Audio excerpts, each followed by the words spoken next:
Welcome back. If you just joined us, you're watching Channels Television, celebrating 21 years of professional broadcasting. This is the news at 10, a reminder of our major stories tonight. The federal government rules out any likelihood of hike in petroleum prices, insists on current template of 145 naira per litre. Defense Minister pours glowing tribute on the slain Nigerian army officer, describes him as a brave soldier.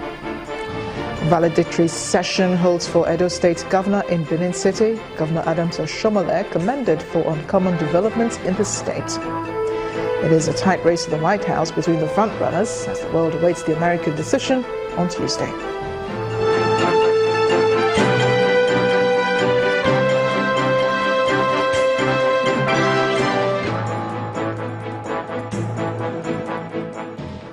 A quick reminder here that all our top stories can be found on our websites, channelstv.com and on youtube.com/channelsweb.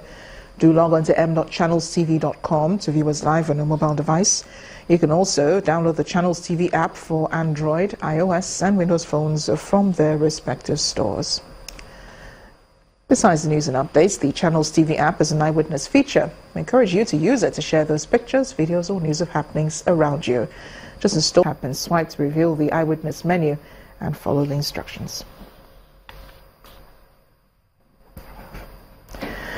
Our political parties in River State are working towards getting their acts together ahead of the conclusion of the legislative rerun election. Matters came to a head after a group of persons have been caught by security operatives while allegedly printing sensitive electoral materials in Port Harcourt, the River State capital. A People's Democratic Party in the state is accusing the APC of running this syndicate to produce electoral materials ahead of the rerun. Our correspondent Emmanuel Ere reports. Drama at number 12 Isiokbo Street, D-Line, Port Harcourt, River State. Sensitive electoral materials, prints of the All Progressives Congress and busy computers are seen here.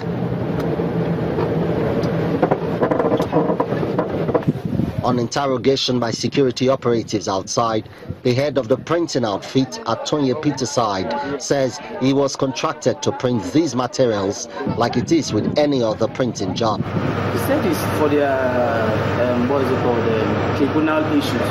So that's why they brought these other ones, the certified true copies, that they needed more copies. Yes, they said that the one they certified there, you can see INEC certified true copies. But as far as the River State governor and the PDP in the state are concerned, there is more to this than meets the eye. Press, I hope you are seeing the press.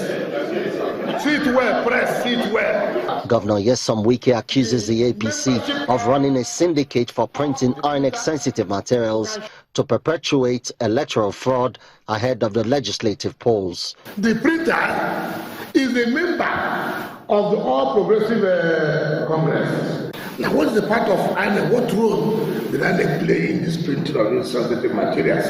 Now you ask yourself, as far as PDP, we do not even know the units where INEC said there will be a rerun. Now these people printed units. In essence, they are aware these are the units that election will be conducted. The publicity secretary of the APC in the state is, however, not troubled. He believes this is a script put together by the PDP. What they have done is to contrive it, use their party machinery to get some security agents illegally to contrive something to put on them in order to paint APC black. The target is paint Amechi black, paint Akuku Peterside black. But we can tell you something, they will fail. They will fail because there is never a perfect crime. The membership card. The governor is not done. He anticipates the response of the APC. When you have no defense, you have no defense. They've been caught. And like I said, we have been working on them on this. We know, we have been getting the information and we've been following them up. We know that it will burst at the appropriate time. And that was what happened. So, the fact that, PDP and myself are responsible, what do you expect them to say? While confirming the arrest of 3 persons connected to the matter, the Commissioner of Police in the state informed Channels Television that investigations are ongoing and an official statement will be presented soon. For now, some observers are hopeful that another crisis will not impede the December 10th date for the conduct of the polls. Emmanuel Irei, Channels Television News. More politics. Since the All Progressives Congress South Nigeria has commended the outgoing governor of Edo State, Adams Oshiomhole, for his commitment to the development of the state in his 8 years as its chief executive. The commendation was made at a valedictory event in honor of Governor Oshiomhole in Benin City, the state capital.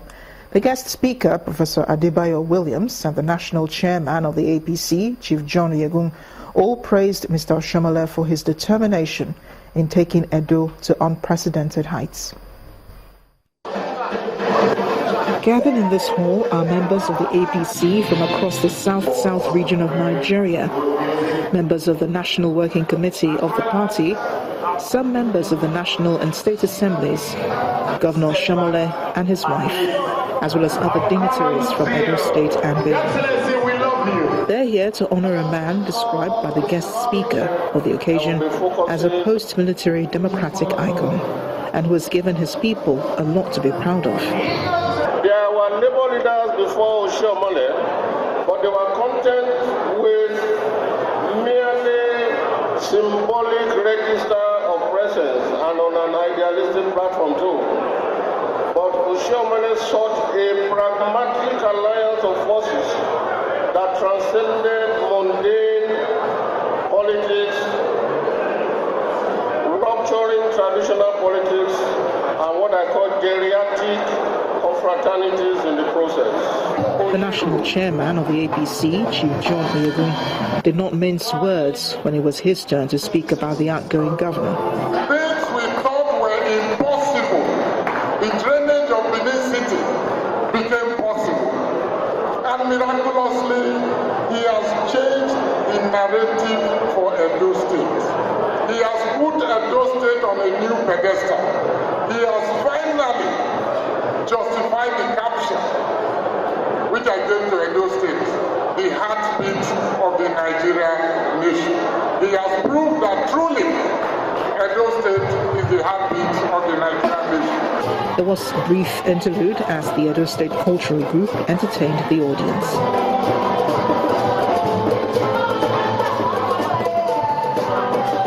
That done, Governor Oshiomhole mounts the podium to give his speech.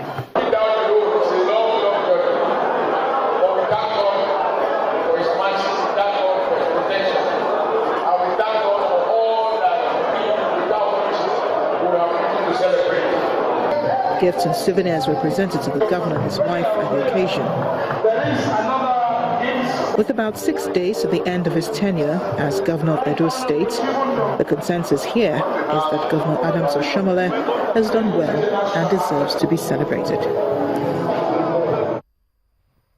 Motorists ply the Agbo-Uromi Road, and residents of the communities along that road are calling on the federal government to speed up its construction in view of hardships suffered by users.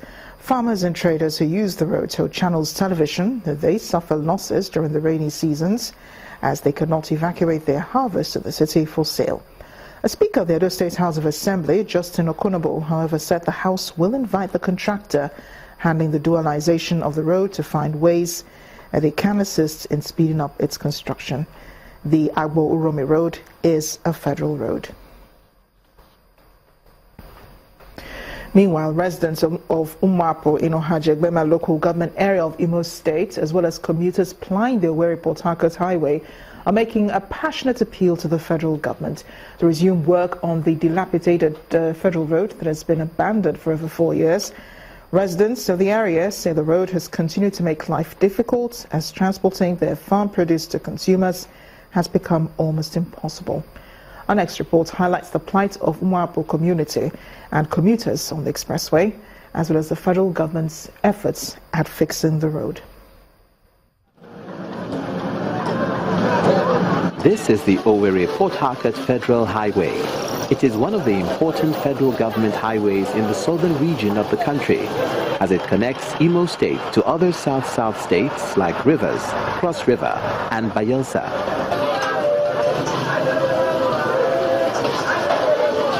Before now, traveling from Owerri to Port Harcourt takes less than an hour.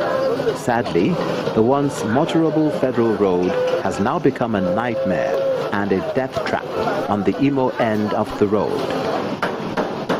According to reports, the road was awarded in 2009 by the Goodluck Jonathan administration through the Ministry of Niger Delta Affairs at the cost of 23.1 billion naira. The people of the area claim to have only seen the contractors working on the few kilometers of the road from Owerri to Umuagwo, a neighboring community where work stopped day in, day out. Commuters who ply this road recount their ordeal, while residents of Umuagwo community lament neglect and injustice. There's no way, no road, nothing. So we have been suffering much. So if we go try come rescue us for this bad road, if we try. They said that for 8 years that they will end this contract. Since that time, we haven't seen anything. See, we are still suffering from every day, even rain or no rain. Every day stress, every day suffer. Even the bypass, which is through the market square, is not any better. The commuters are appealing to the federal government to resume work on the road, especially as the Yuletide is drawing closer. Since over 5 years now, this road has been like this. We are not happy. It's affecting us. It's affecting us. It's spoiling our vehicle. It's spoiling our no movement. Hold up every day, 5 days, 6 days, 3 hours. We are here on this road. Please, let the government come and do something about it. Yeah? In our quest to know what could be the challenges holding the execution of the project, we were able to come across the Minister of Niger Delta Affairs at a workshop he attended in Owerri, the Imo State capital, where we interviewed him to know about the federal government's plan on the Owerri-Port Harcourt Expressway. We are dispensing resources according to what's available and according to certain laid down criteria. If we had all the money, we'll give to all the contractors. But even the federal government doesn't have all the money to sponsor all the projects. That's why they are all ongoing projects. You know, for more than 7 years, the total infrastructure collapse has been there. And you can see that the government has made tremendous effort, beginning from budget appropriation, to give 30% to infrastructure, rehabilitation and development. So our situation is just the same. But the handicap, of course, are determinable by availability of resources or lack of same. Going by the minister's explanation, the people may have to wait a little longer for funds to be available to enable the federal government fix the roads. Still ahead of the news at 10, Nigerian Road Safety Commission raises alarm over increasing rate of accidents. Please join us again.